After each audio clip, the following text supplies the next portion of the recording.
Hi hello welcome back to my YouTube channel.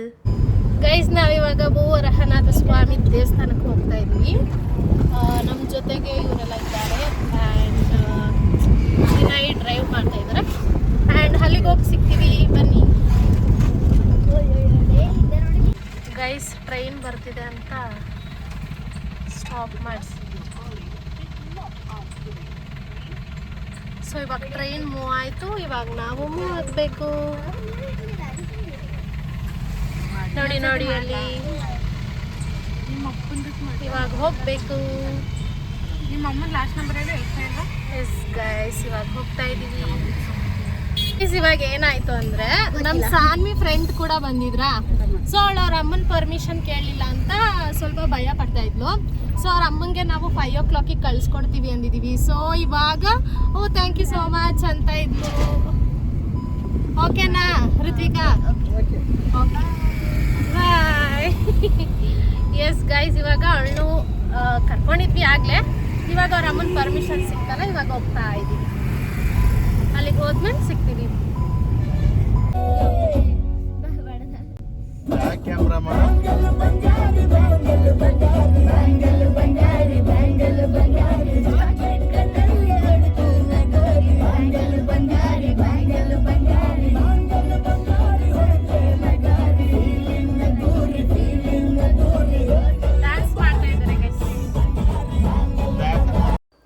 ಇನ್ನೇನು ಇವಾಗ ಭೂವರನಾಥ ಸ್ವಾಮಿ ದೇವಸ್ಥಾನ ಹತ್ರ ರೀಚ್ ಆಗ್ತಾ ಇದ್ದೀವಿ.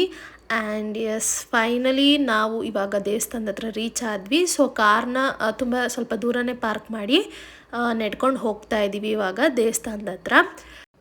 ಈ ಒಂದು ದೇವಸ್ಥಾನ ಕೃಷ್ಣರಾಜಪೇಟೆ ತಾಲೂಕಿನ ವರಹನಾಥ ಕಳ್ಳಹಳ್ಳಿಯ ಪೌರಾಣಿಕ ಪುಣ್ಯಕ್ಷೇತ್ರ ಅಂತಲೇ ಹೇಳ್ಬೋದು. ಮತ್ತು ಲಕ್ಷ್ಮೀ ದೇವಿಯ ಸಹಿತ ಭೂವರನಾಥ ಸ್ವಾಮಿ ಅಂತಲೂ ಹೇಳ್ಬೋದು.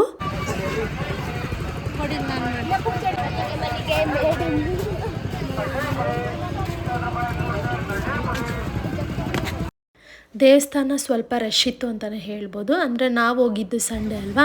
ಸೊ ಸಂಡೇ ಅಂದಮೇಲೆ ಟೂರಿಸ್ಟ್ ಅಲ್ಲಿ ಇಲ್ಲಿ ಹೋಗೋರು ಅವರು ಇದ್ದೇ ಇರ್ತಾರೆ. ಸೊ ನಾರ್ಮಲಾಗಿ ಒಟ್ಟಿನಲ್ಲಿ ರಶ್ ಇತ್ತು. ಆ್ಯಂಡ್ ಇವಾಗ ಹೋಗ್ತಾ ಇದ್ದೀವಿ ನಾವು ದೇವಸ್ಥಾನದ ಹತ್ರ ನೆಡ್ಕೊಂಡು. ಆ್ಯಂಡ್ ವರಹನಾಥ ಸ್ವಾಮಿ ದೇವಸ್ಥಾನ ಅಂತ ನಾನು ಏನು ಹೇಳಿದೆ. ಸೊ ಇದನ್ನು ಅಧಿಕೃತವಾಗಿ ಶ್ರೀ ಭೂವರನಾಥ ಸ್ವಾಮಿ ದೇವಸ್ಥಾನ ಎಂದು ಕರೆಯಲಾಗುತ್ತದೆ ಅಂತಲೂ ಹೇಳ್ತಾರೆ. ಹಾಗೆ ಕರ್ನಾಟಕದ ಹೇಮಾವತಿ ನದಿಯ ಬಳಿ ಕಳ್ಳಹಳ್ಳಿಯಲ್ಲಿರುವ ಒಂದು ಮಹತ್ವವಾದ ಪ್ರಾಚೀನ ದೇವಾಲಯ ಅಂತಲೇ ಹೇಳ್ಬೋದು. ಹಾಗೂ ವಿಷ್ಣುವಿನ ಹಂದಿ ಅವತಾರವಾದ ಭೂವರನಾಥ ಸ್ವಾಮಿಗೆ ಸಮರ್ಪಿತವಾಗಿದೆ ಅಂತಲೂ ಹೇಳ್ತಾರೆ.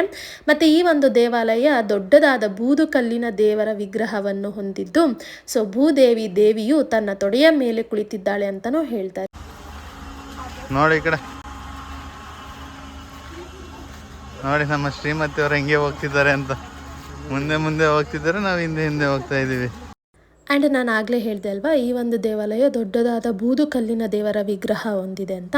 ಸೊ ಈ ಒಂದು ದೇವಸ್ಥಾನನ ಫುಲ್ಲು ಕಲ್ಲಿಂದನೇ ಮಾಡಿದ್ದಾರೆ.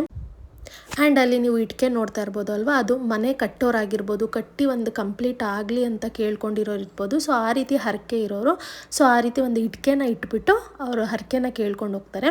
ಆ್ಯಂಡ್ ಇಲ್ಲಿ ನೋಡಿ ಕಲ್ಲಿಂದ ಎಷ್ಟು ಚೆನ್ನಾಗಿ ಮಾಡಿದ್ದಾರೆ ಅಂತ, ಎಷ್ಟು ಚೆನ್ನಾಗಿ ಕೆತ್ತನೆ ಮಾಡಿದ್ದಾರೆ ಅಂತ ಹೇಳ್ಬೋದು ನಾವು.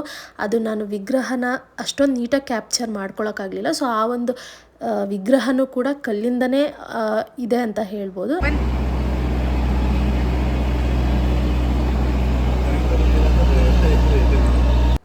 ಆ್ಯಂಡ್ ಹಾಗೆ ನಾನು ಲಿಕ್ಕಿಗೆ ನಮ್ಮದು ವಿಡಿಯೋ ಮಾಡಿಕೊಡು ಅಂತ ಕೇಳ್ತಾ ಇದ್ದೆ. ಸೊ ಹಾಗೆ ವಿಡಿಯೋ ಮಾಡಿಕೊಡ್ತಾ ಇದ್ಲು ದೇವಸ್ಥಾನದ ಹತ್ರ. ಆ್ಯಂಡ್ ಅಲ್ಲಿ ಕಲ್ದು ಒಂದು ವಿಡಿಯೋ ಮಾಡಿದ್ದೀನಿ ನೋಡಿ, ಎಷ್ಟು ಚೆನ್ನಾಗಿ ಕೆತ್ತನೆ ಮಾಡಿದ್ದಾರೆ ಅಲ್ವಾ. ನೋಡೋಕ್ಕೆ ಒಂಥರ ತುಂಬ ಖುಷಿ ಆಗ್ತಾಯಿತ್ತು. ಹಾಗೆ ಈ ದೇವಸ್ಥಾನದ ಹತ್ರ ಸುತ್ತ ನೀರಿದೆ. ಸೊ ಆ ನೀರು ಕೂಡ ನೋಡೋಕ್ಕೆ ತುಂಬ ಖುಷಿ ಆಗ್ತಾಯಿತ್ತು. ಹಾಗೆ ಆ ನೀರ ಹತ್ರ ಹೋಗಿ ಸ್ವಲ್ಪ ಹೊತ್ತು ಟೈಮ್ ಸ್ಪೆಂಡ್ ಮಾಡ್ತಾಯಿದ್ವಿ ಹಾಗೆ ನೋಡಿಕೊಂಡು.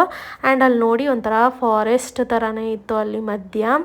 ಒಂಥರ ಖುಷಿ ಆಗುತ್ತೆ ನೋಡೋಕ್ಕೆ ಈ ಥರ ಎಲ್ಲ ನೇಚರ್ ಇದ್ದಾಗ. ಒಂಥರ ನೆಮ್ಮದಿ ಅನಿಸುತ್ತೆ ಮನಸ್ಸಿಗೆ. ಹಾಗೆ ನಾನು ನಮ್ಮ ಅತ್ತೆ ಹಾಗೆ ಸುಮ್ಮನೆ ವಿಡಿಯೋ ಮಾಡ್ಕೋತಾ ಇದ್ವಿ. ಆ್ಯಂಡ್ ನಂದು ಕೂಡ ಹಾಗೆ ವಿಡಿಯೋ ಮಾಡಿಸ್ಕೋಬೇಕಿತ್ತು ಈಗ ವಿನಯ್ ಹತ್ರ. ಆ್ಯಂಡ್ ನೀರು ನೋಡಿ ಚೆನ್ನಾಗಿದೆ. ಆ್ಯಂಡ್ ಇವಾಗ ನೋಡಿ ನಂದು ಸಿಂಗಲ್ ವಿಡಿಯೋ ಮಾಡಿಕೊಡು ಅಂತ ಕೇಳ್ತಾ ಇದ್ದೆ ನಮ್ಮ ಹಸ್ಬೆಂಡ್ಗೆ. ಹಾಗೆ ವಿಡಿಯೋ ಮಾಡಿಸ್ಕೊತಾ ಇದ್ದೆ. ಆ್ಯಂಡ್ ಇಲ್ಲಿ ನೋಡಿ ಮಕ್ಕಳು ನೀರಲ್ಲಿ ಆಟ ಆಡ್ತಾ ಇದ್ದಾರೆ. ಹಾಗೆ ಸುಮ್ಮನೆ ಕಾಲು ಹಾಕ್ಕೊಂಡು ಸ್ವಲ್ಪ ತಣ್ಣಗಾಗಲಿ ಅಂತ ಕೂತಿದ್ರು. ಆ್ಯಂಡ್ ಸಖತ್ ಬಿಸಿಲಿತ್ತು ಗೈಸ್, ಒಂಥರ ಹೆವಿ ಬಿಸಿಲು ಅಂದ್ಕೊಳ್ಳಿ, ತುಂಬಾ ಬಿಸಿಲು ಇತ್ತು. ಆ್ಯಂಡ್ ಒಟ್ಟಿನಲ್ಲಿ ನೇಚರ್ ನೋಡೋಕ್ಕಂತೂ ತುಂಬ ಚೆನ್ನಾಗಿತ್ತು.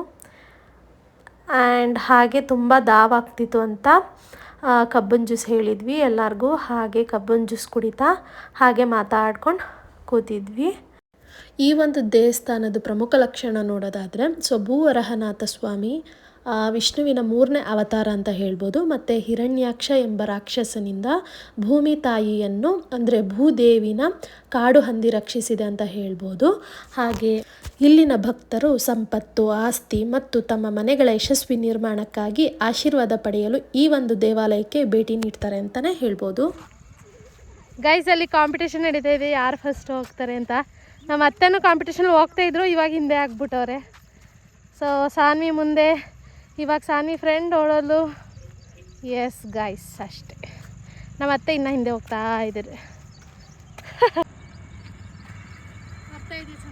ಗೊತ್ತಾಯ್ತು. ಹಾಗೆ ಅವ್ರ ಕಾರ್ ತೊಗೊಬರೋವರೆಗೂ ನಾನು ನಮ್ಮ ಲಿಕ್ಕಿ ಹತ್ರ ವಿಡಿಯೋ ಮಾಡಿಸ್ಕೊತಾ ಇದ್ದೆ, ಹಾಗೆ ಒಂದು ವಿಡಿಯೋ ಇರಲಿ ಅಂತ. ಎಸ್ ಗೈಸ್, ಇವಾಗ ಟೆಂಪಲಿಂದ ಎಲ್ಲ ಕಾರ್ ಹತ್ರ ಬಂದ್ವಿ. ಬಿಸಿಲು ಸಕ್ಕತ್, ಎಲ್ಲಾರ್ದು ಮುಖ ನೋಡಿ ಇಷ್ಟು ಟ್ಯಾನ್ ಆಗಿದೆ, ಇಷ್ಟು ಟ್ಯಾನ್ ಆಗಿದೆ ಗೈಸ್.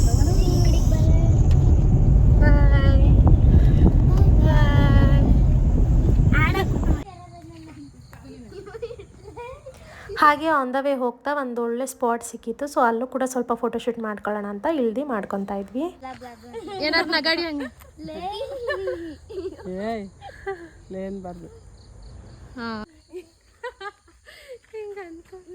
ಮಾವ ಕಾಣಿಸ್ತಿದ್ದೀನಾ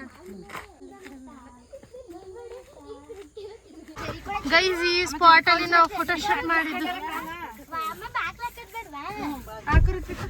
ಕುತ್ಕೊಳ್ಳಿಲ್ಲ ಅನ್ಸುತ್ತೆ ಡೋರು. ಈ ಒಂದು ಸ್ಪಾಟ್ ಅಲ್ಲಿ ನಾವು ಫೋಟೋಶೂಟ್ ಮಾಡ್ಕೊಂಡು ಹೋಗ್ತಾ ಇದೀವಿ ಗೈಸ್. ಎಸ್ ಗೈಸ್, ಫೈನಲಿ ಇವಾಗ ನಾವು ಊರಿಗೆ ಹೊರಟ್ವಿ. ಆ್ಯಂಡ್ ಫೈನಲಿ ನಾವು ಮನೆಗೆ ರೀಚ್ ಆದ್ವಿ. ಆ್ಯಂಡ್ ಈಗ ಬ್ಲಾಗ್ ಎಂಡಿಂಗ್ ಮಾಡೋ ಟೈಮ್ ಆಗಿದೆ. ಎಸ್ ಗೈಸ್, ನಾವು ಫೈನಲಿ ಎಲ್ಲ ಹೋಗಿ ಬಂದ್ವಿ. ಸೊ ಇವಾಗ ನಾನು ಬ್ಲಾಗ್ ಎಂಡ್ ಮಾಡ್ತಾ ಇದ್ದೀನಿ. ಅದು ಎಲ್ಲ ಕಟ್ಟು. ಎಸ್ ಗೈಸ್, ನಾನು ಈ ಬ್ಲಾಗ್ನ ಇಲ್ಲಿಗೆ ಎಂಡ್ ಮಾಡ್ತಾ ಇದ್ದೀನಿ. ಸೊ ಯಾರೆಲ್ಲ ಇನ್ನೂ ನನ್ನ ಚಾನಲ್ನ ಸಬ್ಸ್ಕ್ರೈಬ್ ಮಾಡ್ಕೊಂಡಿಲ್ಲ, ಬೇಗ ಹೋಗಿ ಸಬ್ಸ್ಕ್ರೈಬ್ ಮಾಡ್ಕೊಳ್ಳಿ. ಆ್ಯಂಡ್ ಬಾಯ್.